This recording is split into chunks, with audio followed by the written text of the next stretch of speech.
Management को मनवाने की सलाहियत रखते हैं ये। तो मैं दोस्तों से गुजारिश ये करूंगा कि इनके लिए दुआएं भी करें और साथ में आइंदा जब भी ऐसा कोई मौका मिले तो ये चेयरमैन और बोर्ड मेंबरों की वजह से मैं दुआ करूंगा और कराने लगाऊंगा कि भाई ऐसे बोर्ड के लिए हम तहसीन करेंगे और तारीफ करेंगे, क्योंकि हमारे एम्प्लॉयज भी साहब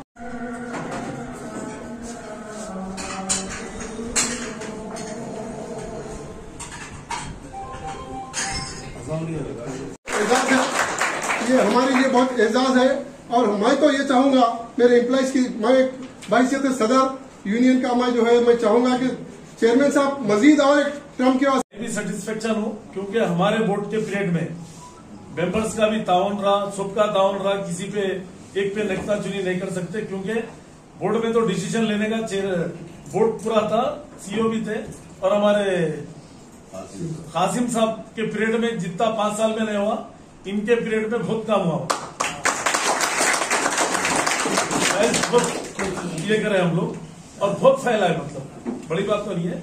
शाहनवाज कासिम साहब भी है, मगर उन्होंने भी कर रहे हैं, ऐसा नहीं है लेवल के नहीं। वो भी शख्स एक ईमानदारी से अंजाम दे रहा होगा। उनको क्या है 5-6 इदारे रहने से उनको टाइम नहीं दे सके हैं, एडिशनल चार्ज था उनका। पर अब फ्यूचर में परमानेंट सीईओ आ जाते हैं यहाँ पर। कोई भी सीईओ रहो, कोई भी चेयरमैन रहो, स्पेशल ऑफिसर रहो, कोई भी रहो, आप लोगों को भी किसी से डरने की जरूरत नहीं है। आप काम सीधा करें अल्लाह से डर के, तो और कोई बंदे से डरने की जरूरत नहीं है। मेरे से भी नहीं, किसी से नहीं, कोई चेयरमैन से डरने की जरूरत नहीं। अपन सही तो सब सही रहता है यहाँ से वहां तक। बताओ साहब, दिन बताओ।